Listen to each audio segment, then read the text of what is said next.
ప్రభు నాకు ఇచ్చారు, అవి మీకు తెలియజేసి ముందుకు సాగుదాం. మీ పరిశుద్ధ గ్రంథాలు ఒకసారి యోహాను సువార్త 2వ అధ్యాయం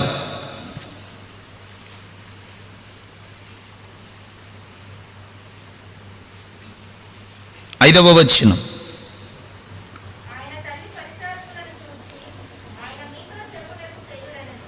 ఆయన తల్లి పరిచారకులను చూచి ఆయన మీతో చెప్పునది చేయుడనెను.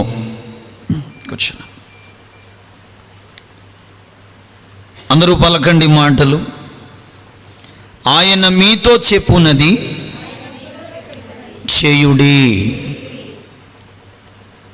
తలలు వంచండి. పరిశుద్ధుడా, జీవాధిపతి, జీవం కలిగిన తండ్రి, మరి యొక్క పర్యాయము నీ దివ్య సముఖమునకు చేరడానికి కృపనిచ్చావు.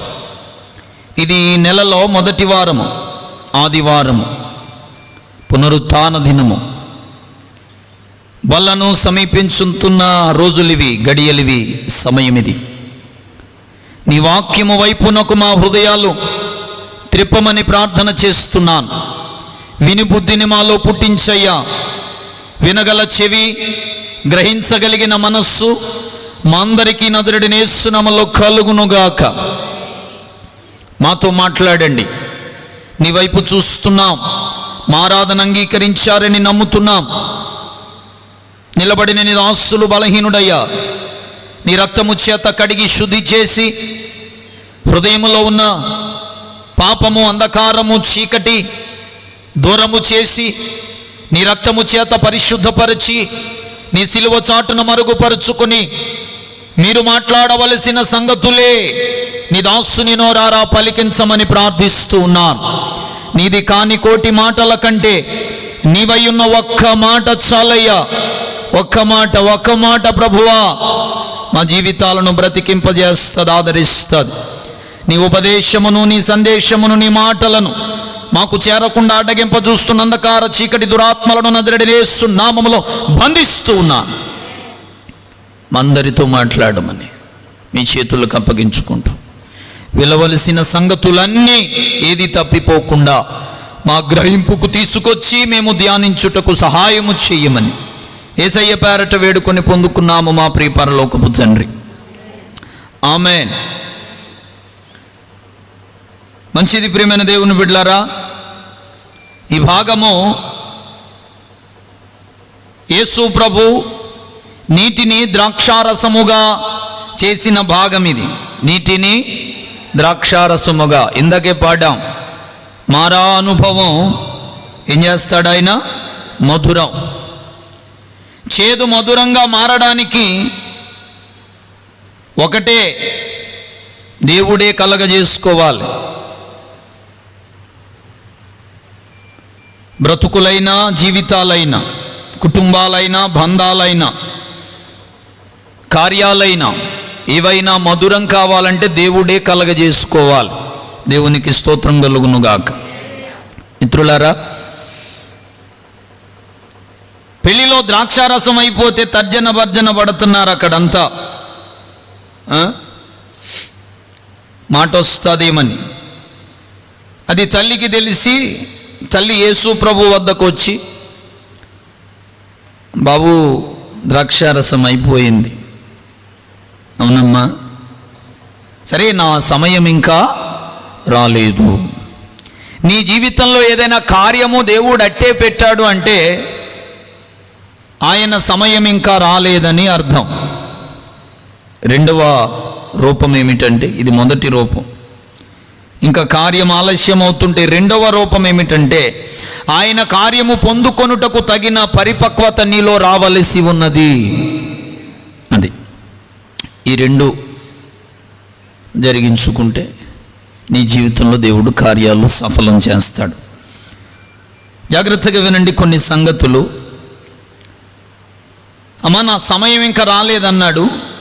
మరియమ్మ గారు వెళ్ళిపోవాలి, వెళ్ళలేదు. యేసు దగ్గర నుంచి శిష్యుల దగ్గరికి వెళ్ళి శిష్యులతో చెప్తున్న మాట ఇది. ఆయన తల్లి, అంతేనా, ఆయన తల్లి పరిచారకులను చూచి, బాబో మీరేది పడితే అది చేయొద్దు, ఆయన మీతో చెప్పునది చేయండి. ఆయన మీతో చెప్పినది చేయలేదనుకో, ఇప్పుడున్నటువంటి గలిబిలి పోవడం అసాధ్యం, పరిస్థితులు ఉన్న పాటున మారిపోవడం అసాధ్యం.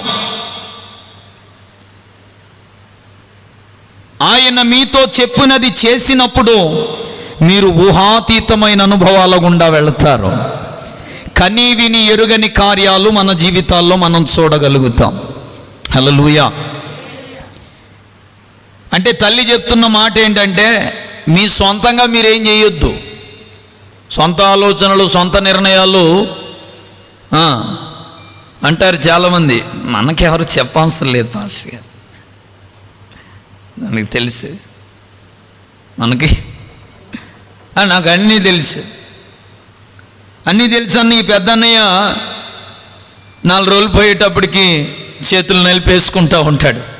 యానయ్య అన్నీ తెలుసు అన్నావు కదంటే, అక్కడే తప్పు అయిపోయింది తమ్ముడా, అదే ఇబ్బంది అయిపోయింది.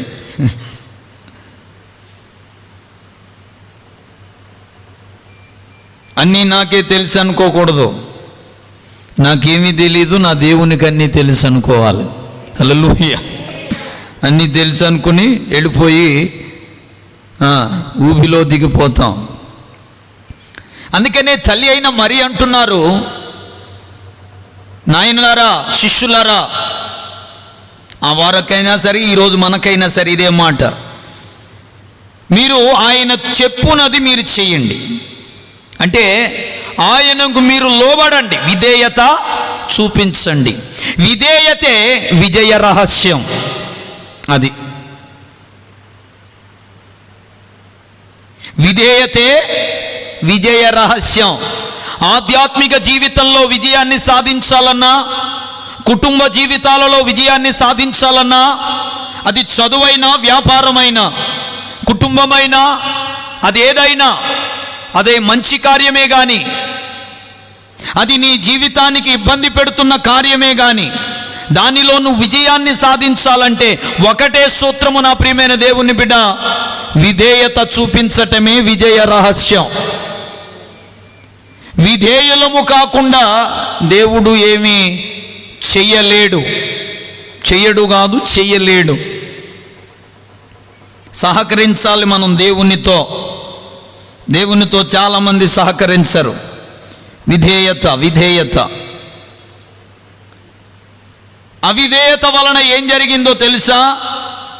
రోమాపత్రిక 5వ అధ్యాయము 9వ వచనం, 5వ అధ్యాయము 9వ వచనంలో ఈ మాటలుంటాయి. 19 చదవండమ్మా. 5:19. ఎలయనగా ఒక మనుష్యుని అవిధేయత వలన, అది ఒక మనుష్యుని అవిధేయత వలన అనేకులు ఏమైపోయారట? పాపులు అయిపోయారు. ఒక మనుష్యుని అవిధేయత అన్నాడు. ఎవరా మనుష్యుడు? ఎవరో మీకు తెలుసా? అందుకని 5వ అధ్యాయంలోనే 12వ వచనం చదువు. ఇట్లుండగా అదుగో మరలా ఒక మనుష్యుని ద్వారా పాపము ద్వారా మరణమును లోకములో ప్రవేశించెను. 14వ వచనం, అయినను ఆదాము చేసిన అతిక్రమము అన్నాడు. మరలా ఒక్క మనుష్యుని అవిధేయత అనేకులను ఏం చేసింది? పాప భయిష్ఠులను చేసేసింది, పాప పూరితముగా చేసేసింది. అవిధేయత దేవుని కార్యాలకు ఆటంకం. అవిధేయత అపజయానికి ముందడుగు. అవిధేయత కార్యము సఫలము చేయబడకుండుటకు ప్రథమ కారణం. నా మాటలు అర్థమవుతున్నాయా? అర్థమవుతే స్తోత్రం చెప్పండి. వెళ్ళిపోయారు మధ్యాకాశానికి. గుళ్ళో ఉంటే దేవుడు ఒళ్ళో ఉన్నట్టు ఉందండి, అందుకని నిద్రపోతున్నాను అన్నది ఒక ఆవిడ. గుళ్ళో ఉంటే ఎక్కడున్నదంట? దేవుడు ఒళ్ళో ఉన్నట్టుందంట. రాని జోలపాడినట్టు. దేవునికి స్తోత్రం. ఒకని అవిధేయత ఏం చేశారో అయ్యగారు, ఏం చేశారట? వద్దన్న పండు తిన్నారంతే. పరిస్థితి పండు కాదు, అక్కడ పరిస్థితి పండు కాదు, మాట. నువ్వు తినుదినమున చస్తావు, తినొద్దు. వద్దన్న చేశాడు ఆయన. మనకదే అలవాటు, వద్దన్నది మానవ నైజమే అంత. రే అలా వెళ్ళావు కానీ ఆ పక్కకు చూడకే అన్నావు అనుకో, వీడితోటి అసలు ఏముందనో. అమ్మ వచ్చే వారం కొంచెం ఒక అరగంట ఆలస్యంగా రండి. ఆలస్యంగా ఎందుకు రమ్మంటున్నాడు పాస్టర్ గారు? ఏదో తేడాపడి ఉంటుంది. ఏదేమైనా పర్లేదు, ఏ రోజు లేటుకి వెళ్ళినా పర్లేదు, ఈరోజు 10 నిమిషాలు ముందే వెళ్ళి పాస్టర్ గారు అంతేంటో తెలిచేద్దాం మొత్తం మీద. అవిధేయత, అవిధేయత, మాటకు లోబడలేని తత్వం. అంటే దేవుడు ఎటమంటే మనం తడ్డమంటాం, వద్దంటే వెళ్తామంటాం, వెళ్ళొద్దంటే వెళ్ళరా అంటే వెళ్ళనంటాం. అవిధేయత. దేవుని మాటకు అవిధేయత చూపిస్తూ ఉన్నారు ఆదాము అవ్వలు. ఎప్పుడైతే దేవుని మాటకు అవిధేయులయ్యారో ఇంక దేవుడు వారిని దగ్గర ఉంచుకోలేకపోయాడు. ఏదేను తోటలో నుంచి బయటకు వెళ్ళిపోయారు. ఏదేను తోటలో నుంచి బయటకు వెళ్ళిపోవడానికి గల కారణం ఏమిటో చెప్పండి. ఇప్పుడు పండు తినడమా, మాట వినకపోవడం? అంటే పండు తినడం అనేది ఒక కారణమైన, మాటకు లోబడకపోవడం అనేది ప్రథమ కారణమయ్యింది. అందుకనే రోమాపత్రికలో పౌలు భక్తుడు రోమా సంఘానికి, రోమా సామ్రాజ్యానికి తెలియజేస్తూ అన్నాడు, ఒకని అవిధేయత అనేకులకు పాపమయ్యింది. ఒకని అవిధేయత. చూడండి, ఇంట్లో యజమాని పొరపాటు చేస్తే, ఇప్పుడు ఎవరికైనా ఇంట్లో ఒకరికి కరోనా పాజిటివ్ వస్తే ఇంకెవరన్నా రానిస్తున్నారా? ఒకవేళ ఏమన్నా అడిగినా తీసుకో, దూరం ఉండి తీసుకో. వాళ్ళ ఇంటోళ్ళందరినీ ఏం చేస్తున్నారు? బయట పెడుతున్నారా? జాగ్రత్తగా ఉండాలని. తప్పని నేను అనడం లేదు, కానీ పెడుతున్నారా? ఇంటంతటికి ఒకని అవిధేయత మొత్తము కుటుంబాన్ని ఏలతదండి. ఒకని అవిధేయత, ఒకని అవిధేయత. నీ జీవితంలో, నా జీవితంలో దేవుని కార్యాలను చూడాలి అనుకున్నప్పుడు నీకైనా నాకైనా ఉండవలసిన ప్రథమ లక్షణం ఏమిటంటే దేవునికి లోబడిపోవుట, దేవుని మాటకు విధేయత చూపించుట. విధేయత చూపించకుండా దేవుని కార్యాలను ఎప్పుడూ ఎక్కడ చూడలేదు, ఇకను చూడబోరు. విధేయత ఉండాలి, లోబడాలి, ఆయన మాట వినాలి, ఆయన చెప్పింది చేయాలి. చేస్తే చూస్తావు. హల్లెలూయా. చేస్తే ఆయన కార్యాలను నువ్వు చూస్తావు. నేను చూడట్లేదేంటి అయ్యారు? నువ్వు చేస్తే కదా, నువ్వు చేస్తే నువ్వు చూస్తావు. దేవునికి అనుకూలంగా జీవించావు, కానీ దేవుని కార్యాలు మాత్రం కావాలి, జరగాలి. పాస్టర్ గారికి ఎంతైనా లంచం ఇచ్చాను, ఈ పాస్టర్ గారు కాకపోతే ఇంకోటి ఏదో విధంగా లంచం ఇచ్చైనా కార్యం సఫలం చేసుకోవాలనుకుంటామే తప్ప, అరే ఎందుకు ఈ బాధలు? లొంగిపోదాం, ప్రభువుకి లోబడిపోదాం, ఆయన చెప్పిన మాట విందాం అని నువ్వు అనుకున్న రోజున నీ జీవితంలో కట్టలు తెంచుకొని దేవుని కార్యాలు జరుగుతాయి. నువ్వు వద్దన్నా జరుగుతాయి. హల్లెలూయా. అవిధేయత. దేవుని కార్యాలు చూడకపోవడానికి అవ్వ ఆదాములు జన్మ పాపముందా? అవ్వ ఆదాములకు తల్లిదండ్రుల కలయిక వలన పుట్టినోళ్ళు కాదాళ్ళు. అందుకని ఆదాము దేవుని కుమారుడు అన్నాడు. హల్లెలూయా. ఎవరి కుమారుడట? పాపము లేనివాడో ఆదాము దేవుని కుమారుడు. ఎవరి కుమారుడట? ఆదాము దేవునికి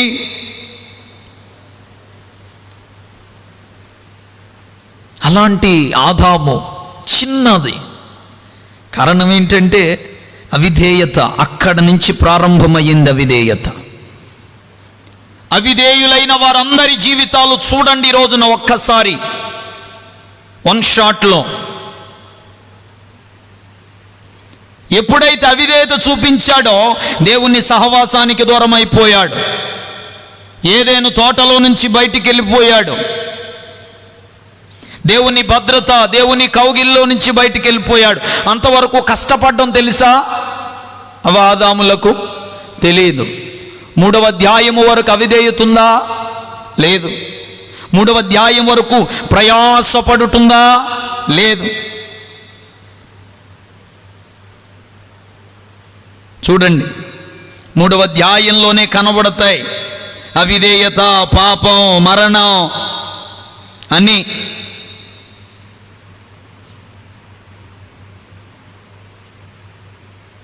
14వ వచనం,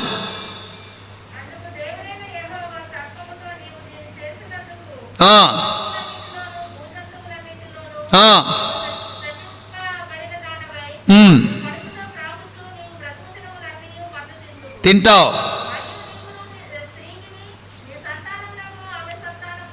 అదుగో కొట్టును. ఆయన స్త్రీతో నీ ప్రయాసమును నీ గర్భవేదనను నేను మిక్కిలి. ఎందుకట? అమ్మగారే ముందు అడిగేశారు. అమ్మగారే ముందు అడిగేశారు. పర్లేదు అదమ్మ తిను, నేను అన్నాను కదా నీకెందుకు, అయ్యగారే ఉన్నట్టు నేను చూసుకుంటాను. నిన్ను అంటాడా? నా తడాక ఏంటో చూపిస్తాను, నువ్వు వెళ్ళు. ఇంకా ఆదాము గారితో ప్రభు ఏమన్నారు? 17వ వచనం,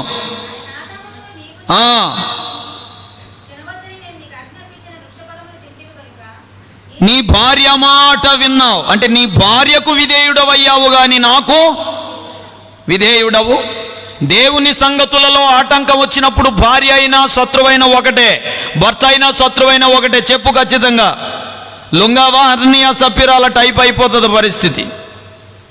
నువ్వైనా పక్క నుండి నిలబడి నన్ను వద్దు దయించి క్షమించండి అని నువ్వు నిలబడితే నిన్ను నీ పిల్లలనైనా నువ్వు కాపాడుకోగలుగుతావు. ఒకవేళ నీ మీద కనికరపడి దేవుడు అతని పాపమును ఆమె పాపమును కూడా క్షమించవచ్చు. నువ్వు ఏకీభవిస్తే మొత్తానికి కొడుతుంది. నీ భార్య మాట విన్నావు, నా మాటని లేదు. తినవద్దని నీకు ఆజ్ఞాపించిన వృక్ష ఫలము తింటివి గనుక నీ నిమిత్తము నేల శపింపబడి ఉన్నది. అందుకని నువ్వు కష్టపడితేనే కానీ ఇవ్వదు. అప్పుడు దాకా మనోడు నాగలి వేయలేదు, భూమి దున్నలేదు. అక్కడ ప్రారంభమైంది. ఏమో ఒకవేళ దేవుడు దానంతటదే పండాయి కదా ఫలాలు, అలాంటి కృపను దేవుడు ఇచ్చుంటాడు. ఆదాము ఏమన్నా విత్తనం వేశాడా? ఏదేని తోట ఎలా కలిగింది? దేవుడు చేశాడు. ఎలాంటి చెట్లను చేశాడు? మన ఇంటి దగ్గర అయితే విత్తనం వేసుకుని పెంచుకోవాలి. నర్సరీకి వెళ్ళండి, కాయలున్న చెట్టు ఇస్తారు. డబ్బులు ఇస్తే కాయలున్న చెట్టు ఇద్దరు తెచ్చుకుని లోపల పెట్టుకోవచ్చు, తినొచ్చు. దేవుడు అట్లా చేశాడు ఏదేను తోటను. అంటే ఎవరు నారు కట్టి నీరు కట్టి పెంచలేదు దాన్ని. తన నోటి శక్తి చేత, వాక్ శక్తి చేత ఏదేను తోటను సృష్టించాడు ఆయన. సృష్టించలేడా? భూమి ఆకాశములను సృష్టించిన దేవుడు సృజించలేడా? సృష్టించలేడా? సృష్టించాడు.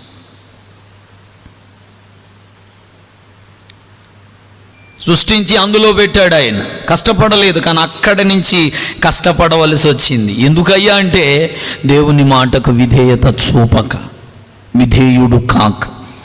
ఈ రోజున బ్రతుకులు కష్టమైపోవడానికి గల కారణం ఏంటంటే సునాయాసముగా, ఎలాగా చాలా సునాయాసంగా జీవితాన్ని సాగించవలసిన మనం భారాలు భారాలు భారాలు బరువులతో వెళ్తున్నామంటే కారణం ఏంటంటే దేవునికి లోబడవలసినంతగా లోబడక.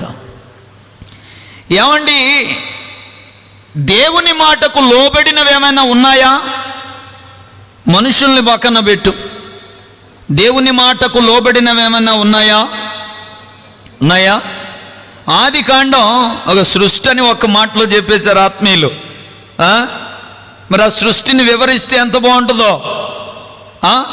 ఆది కాండం 1వ అధ్యాయం ఎంతమంది కంటతగా చదువుకున్నారో కానీ ఆయన కలగమంటే కలిగాయట. దేవునికి స్తోత్రము కలుగునుగాక. కలగమంటే కలిగాయి, అన్ని దేవునికి లోబడ్డాయి. చూడు 1వ అధ్యాయం 1వ వచనాలు చదువు.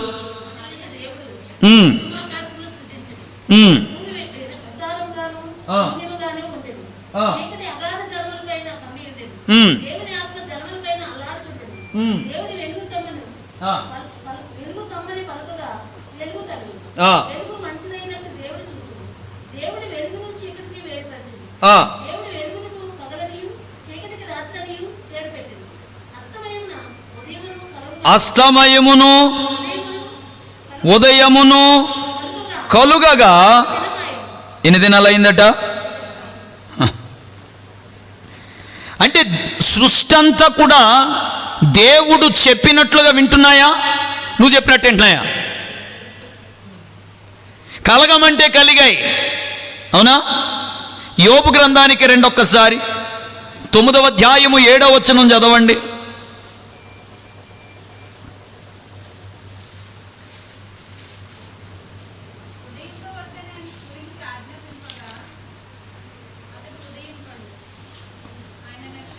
మైకి తీసుకుని మరల గట్టిగా చదవండి. ఉదయింపవద్దని అతడు ఉదయింపడు. మరలా చదవండి. ఉదయింపవద్దని ఆయన సూర్యునికి ఆజ్ఞాపింపగా, ఉదయింపవద్దని ఆయన సూర్యునికి ఆజ్ఞాపిస్తే అతడు ఉదయింపడు. అంటే ఇప్పుడు సూర్యోదయము ఎందుకు అవుతుందట?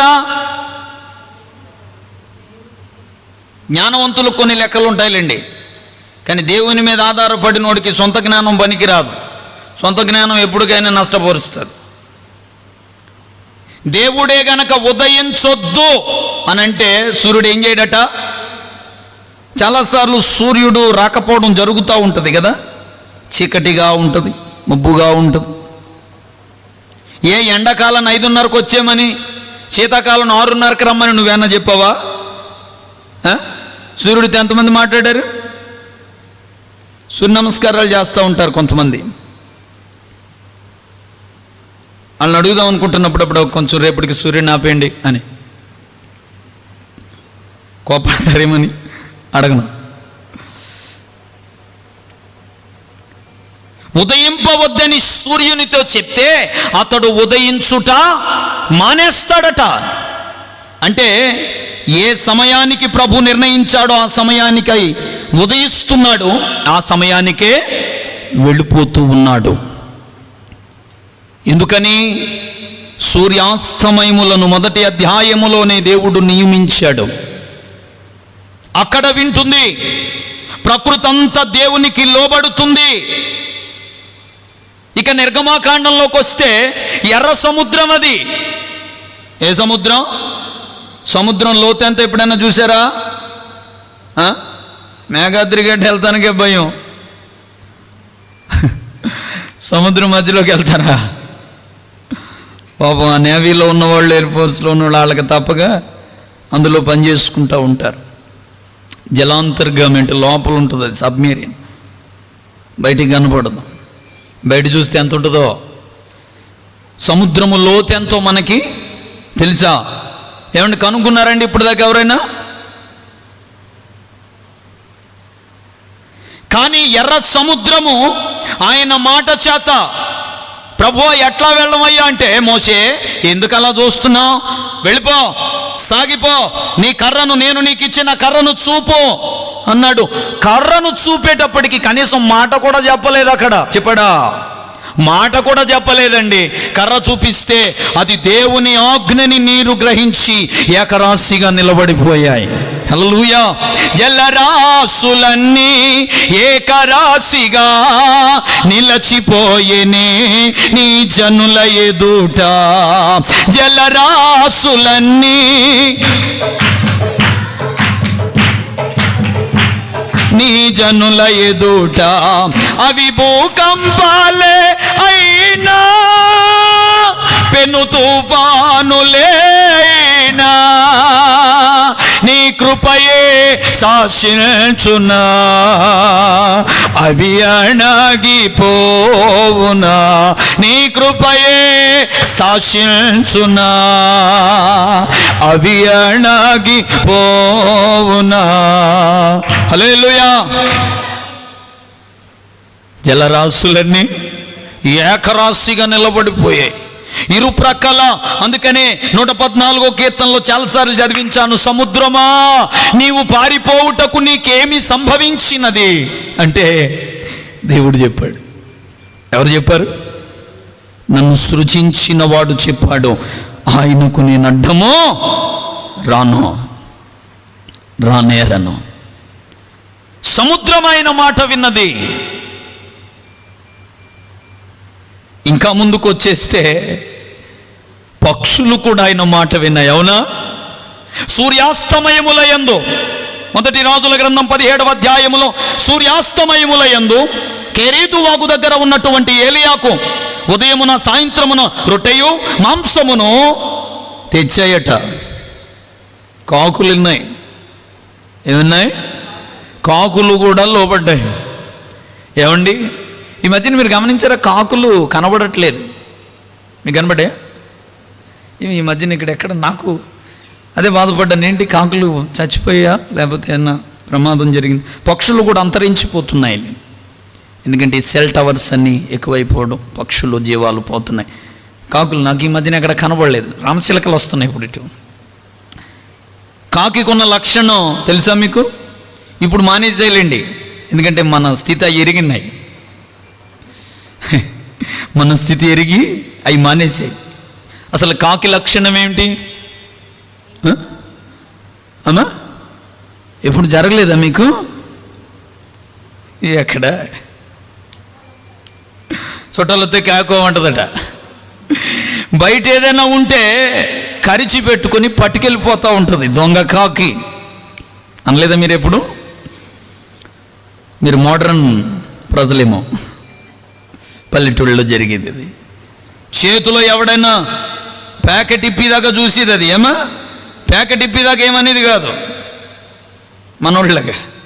ప్యాకెట్ ఇప్పాక చేత్తో పట్టుకోగానే పరిగెట్టుకుని వచ్చి కరుచుకుని పట్టుకెళ్ళిపోయేది దొంగ కాకి అని. అమ్మ గబగబా వచ్చి, చిన్నపిల్లలు అయితే పొడిచి మరీ పట్టుకెళ్ళిపోతుండే. అవి గిన్నెలు పట్టుకెళ్ళిపోయి ఆ చెట్టు మీద ఈ చెట్టు మీద పెడతా ఉండేవి. మేము చూసాం ఈ అనుభవాలు.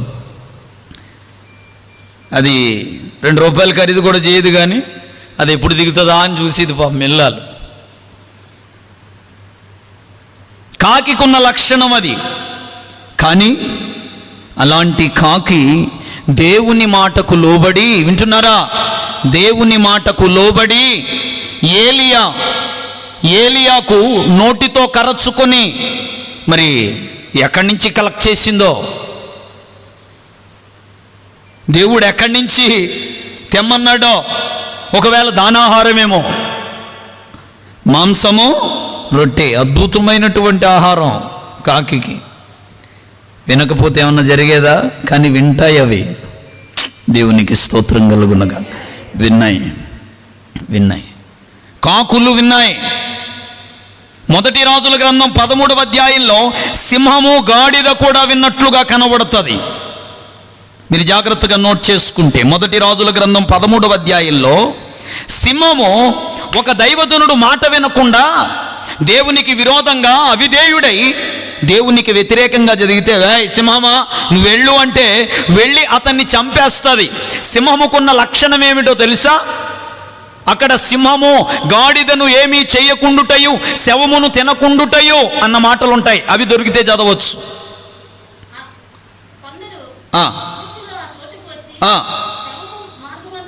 పడి ఉండుటయు, అదుగో సింహము శవము దగ్గర నిలిచి ఉండుటయు చూచి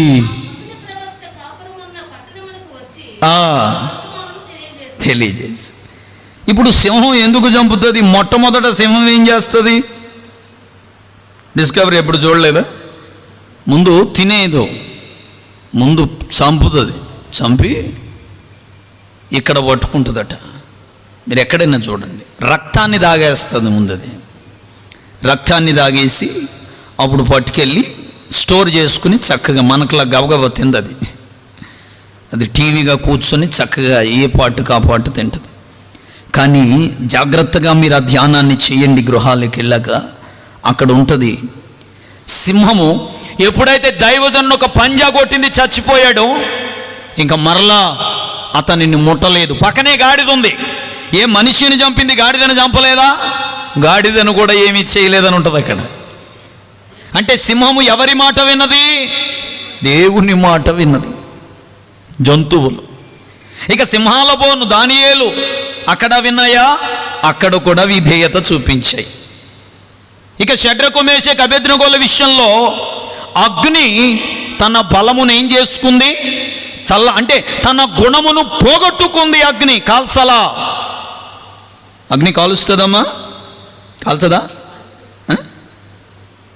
అగ్ని గుణాన్ని పోగొట్టుకుంది దేవుని మాటకు లోబడి. ఇక యేసు ప్రభు దగ్గరకు వస్తే ఆయన గాలిని తుఫానును ఏం చేశాడట? గద్దించాడు. గాలి తుఫాను ఆయన మాట వింటున్నాయి. అవునా? చూడు మార్కు సువార్త 5వ అధ్యాయము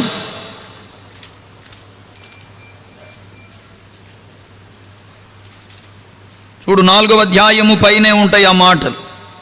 49 నుంచి 30 నుంచి చదువు. 39 4:39.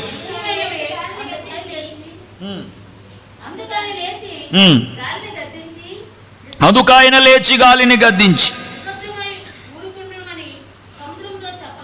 వినారా మాట? చెప్పగా అంటే సముద్రం వింటదా అండి? వింటదా? మరి వినకుండా ఎందుకు చెప్తాడు ఆయన? ఎలా వింటదండి? ఆయన నువ్వు లెక్కలేస్తే పాతాళానికే వింటది. అందుకే దేవుడు చెప్పాడు అక్కడ వింటది. ఎప్పుడు మోకాళ్ళ మీద ప్రార్థన ఆపలేదా? మోకాళ్ళ మీద వర్షాన్ని ఆపలేదా? ఆపిన అనుభవాలు ఉన్నాయి మీకు ఎవరికైనా? ట్రై చేయండి. దేవునికి స్తోత్రం కలుగును గాక. హల్లెలూయా.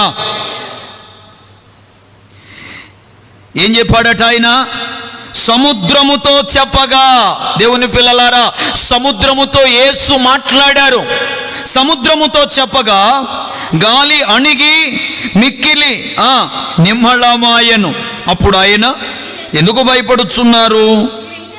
41 చదువు. వారు మిక్కిలి భయపడి, ఈయన ఎవరో, గాలియు సముద్రమును ఈయనకు.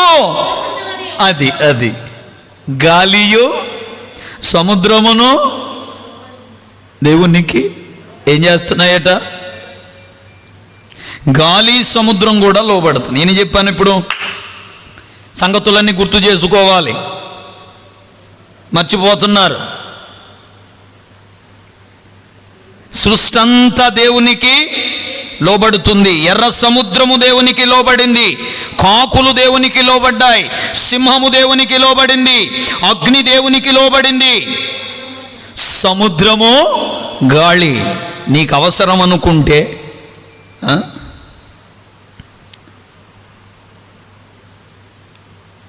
పాత చర్చి స్లాబ్ వేయడానికి అమ్మేశారు కదా, పాడైపోయింది మన చర్చి. స్లాబ్ వేయడానికి సిద్ధపడి అప్పుడు ఇప్పుడులాగా షీట్లు లేవు. అప్పుడు చెక్కలతో కొట్టి క్రసర బుగ్గి వేసి పైన పేడతో అలికేవారు. అమ్మా, పెద్దవాళ్ళకు ఐడియా ఉంటుంది, పాతిళ్ళకు అలికేవారు. ఇప్పుడు డక్కింగ్ వేసిన తర్వాత వర్షం పడినా పర్లేదు, ఎందుకంటే అది ఐరన్ అవి. కానీ ఇదివరకు డక్కింగ్ వేసిన రోజు నుంచి కూడా వర్షం పడడానికి చెడిపోతుంది. అది మొత్తం మీద డక్కింగ్ అది పురమాయించాం, వర్షం పడిపోయింది. డక్కింగ్ పైన ఉన్నదంతా పాడైంది. మరలా అలికింది. అమ్మ జాగ్రత్త చేసి ఆ రాత్రి ప్రార్థన చేశారు. ఉదయానికి ఆ రోజు కాగారు, ఆరింది. స్లాబ్కి సిద్ధపరిచారు. మన అకుల ప్రిస్కిల్ గారు, చంద్రబాబు గారు ఉన్నారు కదా, ఆయనే సిద్ధపరుస్తాం మేస్త్రి గారు. మొత్తం అన్నీ వచ్చేసాయి, సిద్ధపడుతున్నారు. మొత్తం కారు మబ్బులు కమ్మేసింది, మొత్తం కారు మబ్బులు కమ్మేసి ఇక వర్షం పడిపోద్ది అన్నట్లు, మొత్తం మీద వర్షం పడిపోతున్నట్లుగానే సమాచారాలు వచ్చాయి. చుట్టుపక్కలంతా వర్షం పడిపోతుందని ఆయనకి తెలిసిన వారు ఫోన్లు చేస్తున్నారు. నాన్నగారు అన్నారు, పర్లేదు ఇక సిద్ధపడ్డాం కదా, వేయండి. అందరూ వచ్చేసారు, స్లాబ్ వేశారు. ఆ రాత్రికి ఆరాలి. ఆ రాత్రి చుట్టూ వర్షం పడింది, కానీ స్లాబ్ వేసినప్పుడు ఒక్క చుక్క కూడా మన స్లాబ్ మీద పడలేదు. ఇక ఆ రాత్రి కూడా పడకూడదు, ఎందుకంటే అయిపోయిన తర్వాత పడిన నాశనం అయిపోతుంది. ఆ రాత్రి మరలా నాన్నగారు ప్రార్థనలో గడిపారు దేవుని కృపలో. అది ఆరేంత వరకు మరలా లేదు, అయిపోయిన తర్వాత చితక్కొట్టింది వర్షం. దేవునికి స్తోత్రం కలుగునుగా. హల్లెలూయా. ఇదే సంఘటన వల్ల ఉచ్చిలో నేను ఒకసారి చూశాను. 29, 30, 31 సభలు జరుగుతున్నప్పుడు వర్షం పడిపోతుంది, చినుకులు వచ్చేస్తున్నాయి. రాజమండ్రి నుంచి దైవజనులు ఆ సభలకు కారు నిండా తడిసిపోయి వచ్చింది, కారు నిండా నీరే పైన. కానీ ఆ రాత్రి ఆ సభలో మాత్రం ఒక్క చినుకు పడలేదు. చప్పట్లు కొడుతూ దేవుని నామాన్ని కనపడి ఒక్క చినుకు. చుట్టూ ఉన్న వారందరూ మీ దేవుడు గొప్పవాడన్న రాత్రి సాక్ష్యం చెప్పారు. గాలియు సముద్రమును దేవునికి ఏమయ్యాయట? లోబడ్డాయి. ఇంకా ఆశ్చర్యం ఏమిటో చెప్పనా? సమాధి కూడా దేవునికి లోబడిందండి. యేసు ప్రభు వెళ్ళి లాజరు బయటికి రానగానే సమాధి లోబడి, బాబో ఇక్కడ నువ్వు ఉండవలసిన వాడవు కాదని తనలో ఉన్న మృతుణ్ణి బయటకు అప్పగించింది సమాధి. హల్లెలూయా. ఇన్ని లోబడుతున్నాయి దేవునికి. లోబడలేనిదయ్యా ఏమిటయ్యా అంటే మానవుని హృదయం ఒక్కటే. పశ్చాత్తాపడ్డాడు ఆయన, దుఃఖపడ్డాడు, ఏడ్చాడు ఆయన. ఎవరి విషయంలోనయ్యా అంటే మానవుల విషయంలో. అన్నీ ఇలా నువ్వు మాట్లాడుకుంటూ పోతే ఎన్నో సంగతులు పరిశుద్ధ గ్రంథంలో ఉన్నాయి. యావత్ సృష్టి అంతా, ప్రకృతి అంతా, పక్షులు పశువులన్నీ దేవునికి లోబడుతున్నాయి, విధేయత చూపిస్తున్నాయి. కానీ ఆది నుంచి మానవుడు దేవునికి అడ్డం తిరుగుతానే ఉన్నాడు, దేవునికి ఎదురు చెప్తూనే ఉన్నాడు, లోబడట్లేదు. ఆదాములు లోబడలేదు. దేవునికి లోబడ్డారా? లోబడితే దేవుని సహవాసంలోనే ఉండాలి కదా, లోబడలేదు. ఇంకా ముందుకొస్తే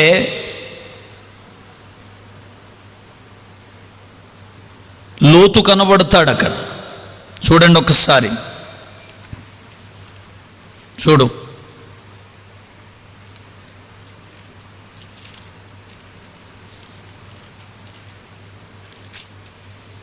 పంతొమ్మిదవ అధ్యాయం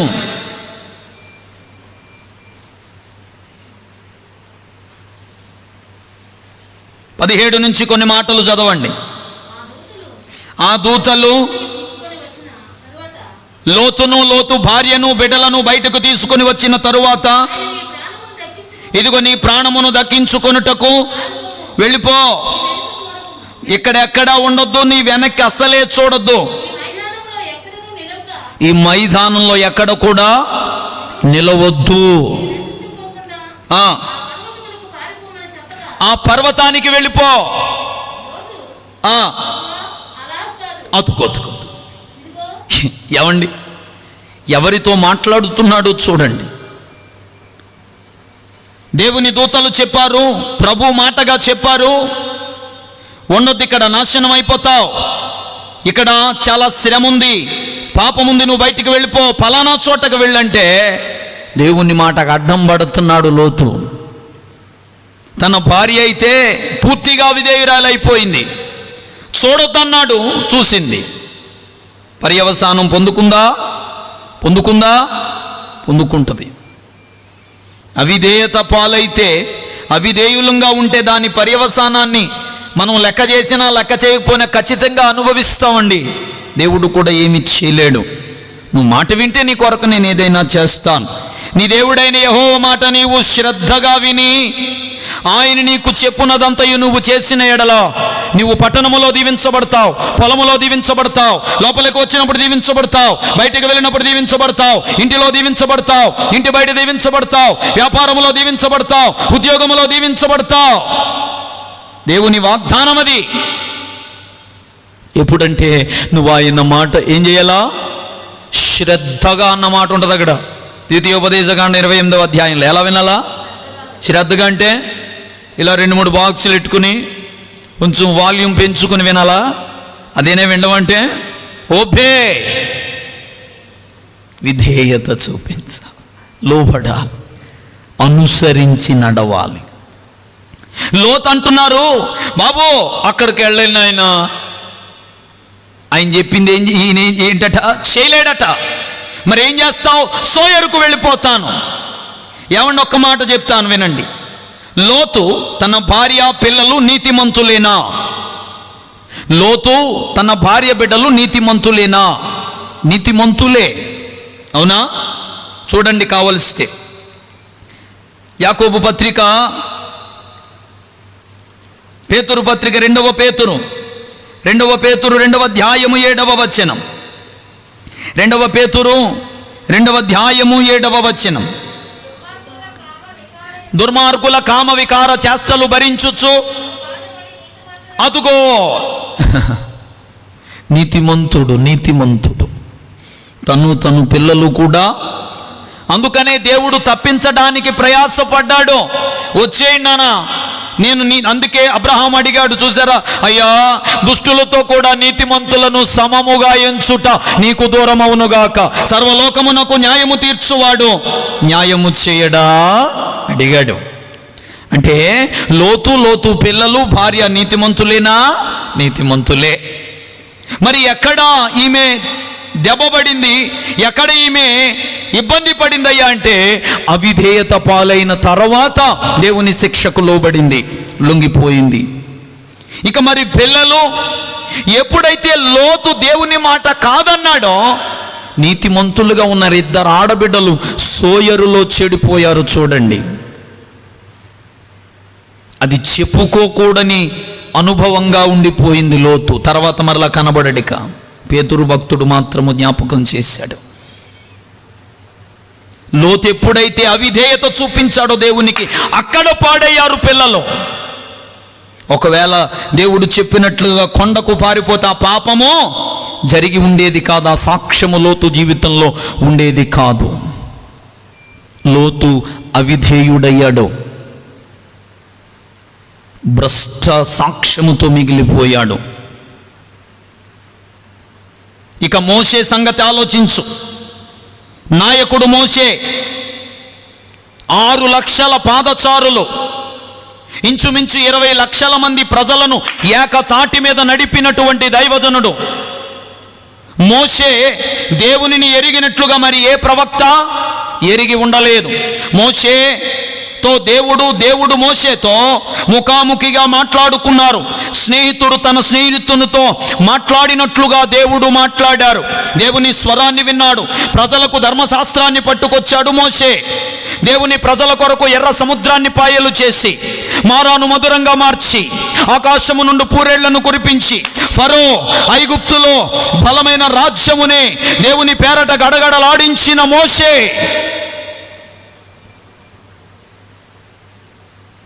కానానుకు వెళ్లకుండా ఆగిపోయాడండి. ఏంటి కారణం? కానానులో అడుగు పెట్టకపోవడానికి గల కారణమేమి? చూడు, సంఖ్యాకాండం 20వ అధ్యాయం. గబగబ వెళ్దాం. 28 చదువు. నీవు నీ కర్రను తీసుకొని నీవును నీ సహోదరుడైన అహరోనును ఈ సమాజమును పోగు చేసి వారి కన్నుల ఎదుట ఆ బండతో మాట్లాడుము, అది నీళ్ళిచ్చును. ఈయన ఏం చేశాడు? వెళ్ళి, మేము ఈ బండలో నుండి మీకు నీళ్లు రప్పింపవలెనా? 11వ వచనం. అప్పుడు మోషే తన చెయ్యి ఎత్తి 2 మారులు తన కర్రతో ఆ బండను కొట్టగా వచ్చేశాడు దేవుడు. 12వ వచనం, అప్పుడు యెహోవా మోషే అహరోనులతో, మీరు ఇశ్రాయేలుల కన్నుల ఎదుట నా పరిశుద్ధతను సన్మానించున్నట్లు నన్ను నమ్ముకొనకపోతిరి గనుక ఈ సమాజమును నేను వారికి ఇచ్చిన దేశములోనికి మీరు తోడుకొని పోరని చెప్పాను. నా మాట వినలేదు మీరు, నా మాటకు లోబడలేదు మీరు. మాట వినకపోతే, అవిధేయత పాలైతే విశ్వాస అయినా ఒకటే, సేవకుడైనా ఒకటే. మీసాలు తిరిగిన మనగాడైన దేవునికి లోబడకపోతే ఎక్కడ పట్టుకోవాలో అక్కడ పట్టుకుంటాడు దేవుడు.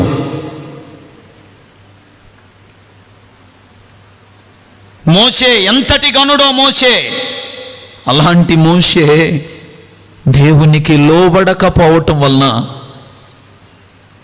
ఏం చేశాడట, దేవుడు కోపపడ్డాడు. నాకు అవిధేయుడవయ్యావు మోషే. అంతకుముందు కొట్టాడు, అంతకుముందు బండను కొడితే నీళ్ళు వచ్చాయి, అందుకని ఇప్పుడు కొట్టాడు. జాగ్రత్తగా వినాలి. అందుకనే ద్వితీయోపదేశకాండం 28వ అధ్యాయం అందుకనండి, నీ దేవుడైన యెహోవా మాట నువ్వు ఎలా వినాలా? శ్రద్ధగా జాగ్రత్తగా వినాలి, జాగ్రత్తగా చూసుకోవాలి. ఎప్పటికప్పుడు నేను అవిధేయత పాలవుతున్నానా అని నిన్ను నువ్వు చెక్ చేసుకోవాలి. ఆయన పోయిందిలే, దేవుడు చూసి వచ్చాడేటి అనుకుంటే చూస్తాడు దేవుడు, చూస్తాడు. ఆయన చూశాడా? పోన్లే, కొడితే ఏటి, మాట్లాడితే ఏటి అనుకున్నాడా? అనుకోలేదు. ఖచ్చితం. ఆయన మొహమాటము లేనివాడట. దేవునికి స్తోత్రం కలుగునుగా. నీతి న్యాయాలలో మొహమాటం ఉండదు. పోన్లే అన్నాడు ఆయన, ఉండు నమ్మకంగా. మోషే ఇబ్బంది పాలయ్యాడు, వెళ్ళలేదు. యెహోషువ గ్రంథం 7వ అధ్యాయంలో ఆకాను అని ఒకడు ఉంటాడు.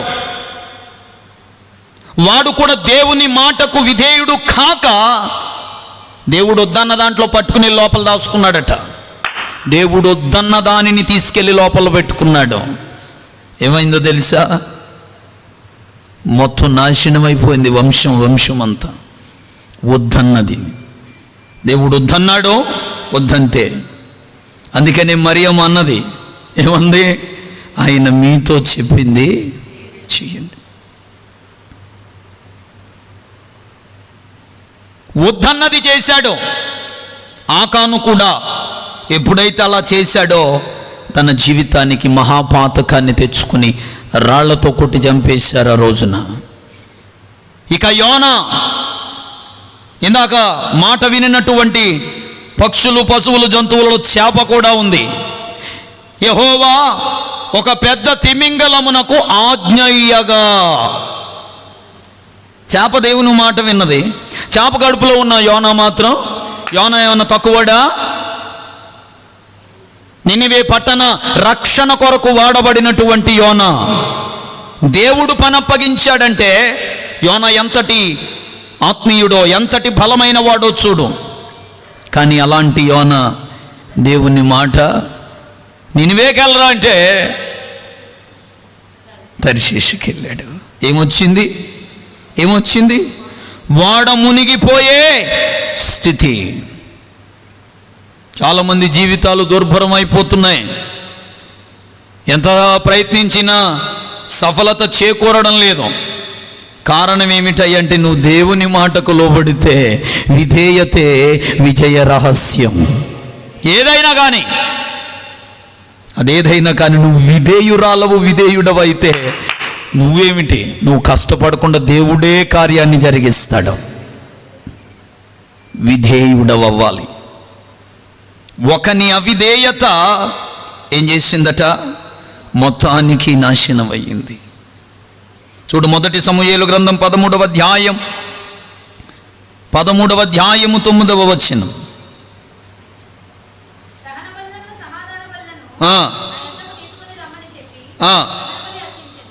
13వ వచనం, 15వ అధ్యాయం 11వ వచనం చదువు. 15-11. సమూయేలు గ్రంథంలో పౌలు ఎందుకుంటాడమ్మా? సౌలు నన్ను అనుసరింపక వెనుక తీసి నా ఆజ్ఞలను గైకొనకపోయెను గనుక అది బాధపడ్డాను, దుఃఖపడ్డాను, ఏడుస్తున్నాను అంటున్నాడు. దేనికట? దేనికి ఏడుస్తున్నాడు? నా మాట వినలేదు వాడు, నా మాటకు నేను ఎటువంటి తడ్డం అంటున్నాడు. నేను అవునంటే కాదంటున్నాడు. నేను ఆ నాశనం చేయంటే ఎట్లా నాశనం చేస్తాను, ఇది నాకు ప్రయోజనం అంటున్నాడు. సౌలు కూడా దేవుని మాట వినలేదు, అందుకని బందిపోలయ్యాడు. కానీ పిల్లలారా, సారెపతి విధవరాలు దేవుని మాట విన్నది. ఆమెయు ఆమె ఇంటి వారందరూ ఏం చేశారట? అనేక దినములు ఏం చేశారు? పప్పులు అనుకున్నారా? టీవీలు చూసారా? ఏం చేశారు? అనేక దినములు భోజనము చేయొచ్చు. అనేక దినములు భోజనం చేయడం పెద్ద గొప్ప ఏంటండి? గొప్ప అండి. ఎందుకంటే కరువు అండి, కరువు అన్నీ తెలుసు. చేస్తున్నావా? లోబడుతున్నావా? ఆలోచన చేయి. కీర్తనల గ్రంథం ఒక్క మాట చదువు. కీర్తనల గ్రంథం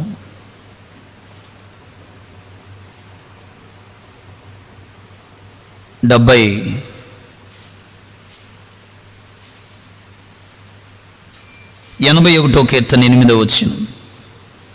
81:8. నా ప్రజలారా ఆలకించు.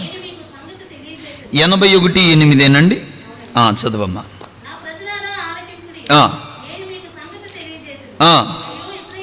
అదుగదుగదుగు అయ్యో ఇశ్రాయేలు. ఆహా, చూడండి చూడండి ఎంత బాధగా ఆ మాటను జాగ్రత్తగా బాధగా ఆలోచన చేయండి మీరు. అయ్యో ఇశ్రాయేలు, నా బిడ్డలారా, నా మాట మీరు వినే ఎడల మీకు ఎంత మేలు, ఎంత మేలు. వినకపోవడం కల్ల కదా ఈ దరిద్రాలన్నీ, ఈ చెడు అనుభవాలన్నీ. విన్నాడా సౌలు? వింటే రాజుగా వెళ్ళిపోయేవాడా? తన పరిపాలన చేస్తూ ఉంటాడు. దేవుని ఉద్దేశం ఈయన్ని పడగొట్టి దావీదును రాజుగా చేయాలని కాదు. ఆ అధ్యాయాన్ని మీరు ఆలోచన చేస్తే 13వ అధ్యాయంలో నిన్ను రాజుగా సదాకాలం ఉంచాలనుకున్నాడు ఆయన, కానీ నువ్వే పోగొట్టుకున్నావు అంటాడు. దావీదును రాజుగా చేస్తాడు, కానీ సౌలును పడగొట్టి చెయ్యాలన్న దేవుని ఉద్దేశం కాదు. అవిధేయుడైన కారణాన సౌలు పోయాడు. అందుకే అంటున్నాడు, అయ్యో నా మాట వింటే నీకు ఎంత మేలు, ఎంత మేలు. యెషయా గ్రంథం 1వ అధ్యాయం 19వ వచనం చదువు.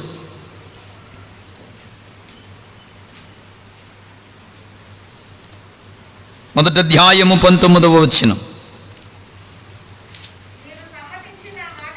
అదుగో శిలాక్షరాలుగా రాసుకో. మీరు సమ్మతించి నా మాట మీరు వింటే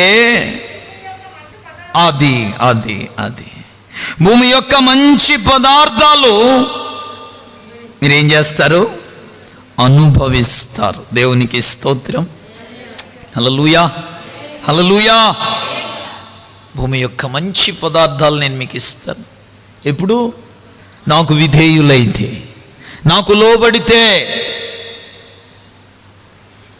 చిన్నవాడు లోబడ్డాడు, అందరికీ ఆహారం పెట్టాడు. యోహాను సువార్త 5వ అధ్యాయంలో పేతురు రాత్రంతా శ్రమ పడ్డాడట, ఒక్క చేప కూడా పడలేదట. యేసు ప్రభు వచ్చి, పేతురు చేపలు పడ్డాయా అంటే, ఎక్కడ నాయనా, రాత్రంతయు శ్రమ పడినా రాలేదు ప్రభు జయము, రాదారులు వెదకినను.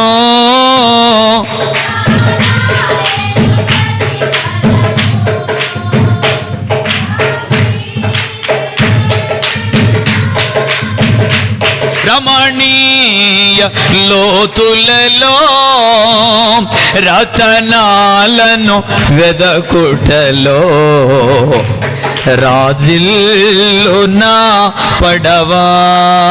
హల్లెలూయా. మిమ్మల్ని చూస్తుంటే వదలాలనిపించట్లేదు నాకు. వినండి, ముగిస్తాను, అయిపోయింది. ప్యాక్ చేసుకోండి, పర్లేదు. పేతురు అంటాడు, దొరికితే చదవచ్చు, అయ్యా నా వల్ల ఏం అవ్వలేదు, కానీ నీ మాట చొప్పున నేను వలేస్తాను, నీ మాటకు విధేయుడనే వేస్తానయ్యా. అవకాశం లేదు, యేసు నీకంటే పెద్దోడిని నేను. సముద్రం మీద ఏ నీటిలో ఏ చేప దొరుకుద్దో నాకు తెలుసు, ఏ పూట ఎలాంటి పెద్ద పరిగెలో పెద్ద చేపలు పడతాయో నాకు తెలుసు. కానీ అదంతా నాకు అనవసరం. నువ్వు చెప్పావు చూడు, నీ మాటకు లోబడి నేను వల వేస్తాను. యేసు అన్నాడు, వేశాడు. వేసిన వెంటనే వలలు పిగిలిపోయేంతగా చేపలు పడ్డాయి. చప్పట్లు కొడుతూ దేవుని నామాన్ని కనపరచు. హల్లెలూయా. దేవుని మాటకు విధేయుడైన వాడి గృహంలో, వాడి జీవితంలో అలాంటి సమృద్ధి చూస్తాడు ఖచ్చితంగా. విధేయుడవ్వాలంటే దేవునికి చెప్పకూడదు. దేవునికి చాలామంది సలహాలు ఇస్తారు, ప్రభువా పలానా రోజుని ఇది చేసేయి, పలానా రోజుని పలానా కుర్రోడిని ఇచ్చే, ప్రభువా పలానా కుర్రోడిని ఇచ్చేస్తే ఇక మరి నీకు తిరిగి ఉండదు. దేవునికి నేర్పకూడదు. దేవుని దగ్గర నీ నా యాటిట్యూడ్, నీ నా వైఖరి ఎట్లా ఉండాలంటే, చెప్పు ప్రభువా చెప్పు. లోతైన జలములలో లోతున వినబడు స్వరమా, లోబడుటను నేర్పించి లోపములు సవరించి